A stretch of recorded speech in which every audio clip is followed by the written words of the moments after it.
Like I said last week, I want you to know that we have initiated the case against them. We have filed it, and we have even attended the first hearing before the court. Last week, I told you when I come back, I will be able to tell you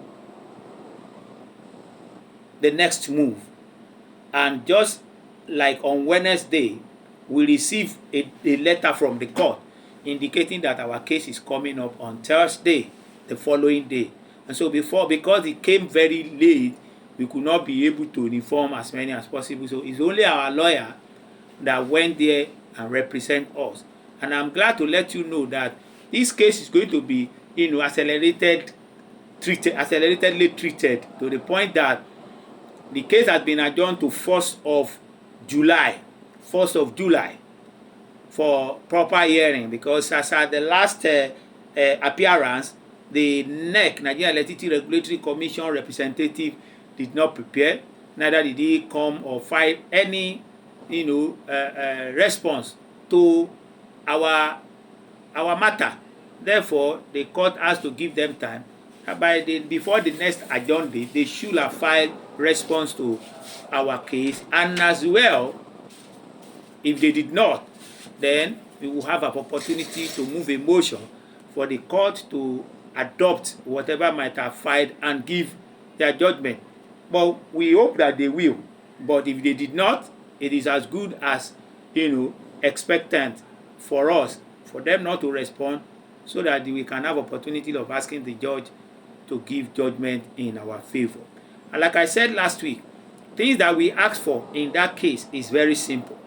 We want the court to determine if it is right for NEC to have carried out that minor review without recourse to the process I marked and highlighted in Electricity Act 2023 as amended, Section 116, paragraph 2 and B. And if it is also allowed for them to have jettisoned the newly released, which they released in January, which they call MITO 2024, and now come up to say they are doing minor review, even when the one on ground has not taken place. And now we also ask for perpetual injunction on NEC that henceforth they must be followed according to the laid down rules.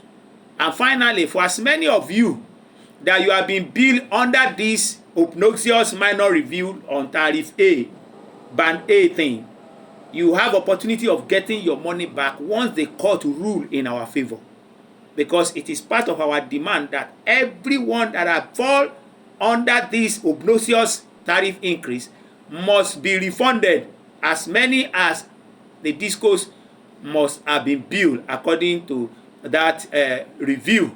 And so those are the three major things that I can tell you that we are able to ask, so that we can get a relief for all the consumers that are affected. And that being, I'm sure, with the provisions of the law and with everything under the law that we can view and we can peruse, we have all chances. I told you we did that in 2016 February, and in June 13, 2016, Justice Mohammed Idris was able to grant us our request and our prayer. And I am not less optimistic on this one. The case is at Ibadan Federal High Court under Justice Agoma, Court 1. And we hope also that the justice will not only be seen, won't only be done, but it must be seen to have been done. And we will definitely come back here at the end of the day to say we did it again, because we are not just blind to everything that they are going to shove down our throat. We definitely ask questions. We definitely query them. We definitely let them know that somebody is watching and somebody is going to talk and somebody is going to take action. Because it is different for you to watch, it's different for you to talk, it is different for you to take action. And that is why I always said on the program that if you don't know about a thing and you are being cheated, then they have fooled you. You have cause to react. But if you know, having been told what to do, and you fail to do anything about it, and you are now crying over nothing, then you are a fool. And so therefore we don't want to be a fool, because we have understanding of what is the working of the operational system and the law of the power sector. And be that as it may, like I said again last week, some of you have, since I've been talking about we are going to court, some of you may think that it's just a word of mouth, but some of you have already indicated to me some of the time that in my WhatsApp number that you are going to support us. It is time for you to support us. We are using our own money to do this thing on your behalf, and we believe that if you want the continuities of the matter, because I can tell you that the people we are fighting, they have money. The people we are fighting, they are not going to stop at this court of first instance, should in case and at any point in time the judgment favor us. They want to advance it. They want to go to the appeal court and on like that. We will need your support, even from now, from July 1st, that we are going to have the hearing on the matter. We will need your support, and as we have said it before, and as you have proposed to us, we will let you know at the end of the program how you can support us and how you can be of assistance, and you can make us to fulfill our desire of bringing the government to justice at any time they violate our right, either the consumer right or our human right. And be that is made, last week also I talked about the issue of prepaid meter. I told you that they have deregulated prepaid meter, and I also told you that deregulated prepaid meter may not be enough, because what we ask for is liberalization of prepaid meter. They need to liberalize it so that, like your GSM, you can go anywhere to go and buy it.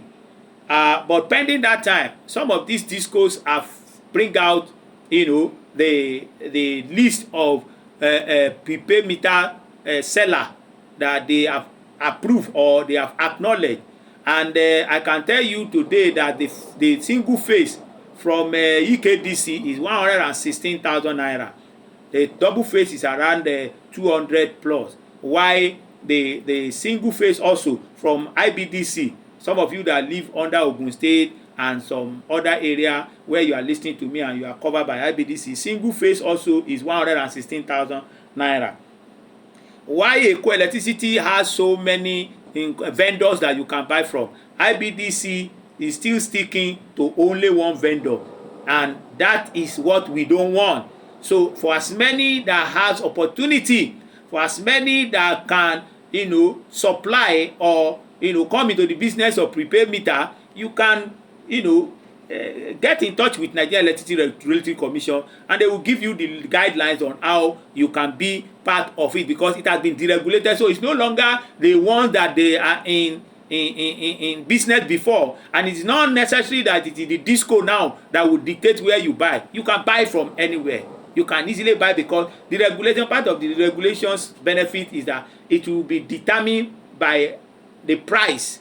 So my buying from you will determine for how much you are going to sell for me, and the price will be determined by each and every company. How do they buy it? I told you also last week about a smart meter, which will allow you to do what? To recharge anywhere you are, which also it will allow what we call a tamper proof as well as bypass proof. Some of the times you will just get to your house, you will discover that the disco have told you, the staffer said that you have bypassed, and you wonder, a prepaid meter that they put in a post, in a pole outside, and they said you have bypassed. How did you get there? They are the only one that can climb with their ladder, and yet they will give you bill and tell you that you are going to pay LOR. I just had a case before I left home this evening, that in Eko Electricity, they came to the house that nobody is occupying, nobody lives in that flat, and they said they have bypassed. Somebody that even still have credit on his meter, and they said it's bypassed, that unless he pay LOR, therefore he cannot be able to load.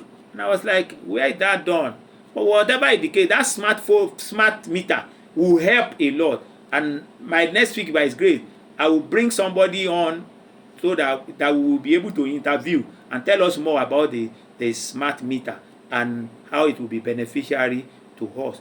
And that is for now. When I come back, I will continue to let you know next thing to do.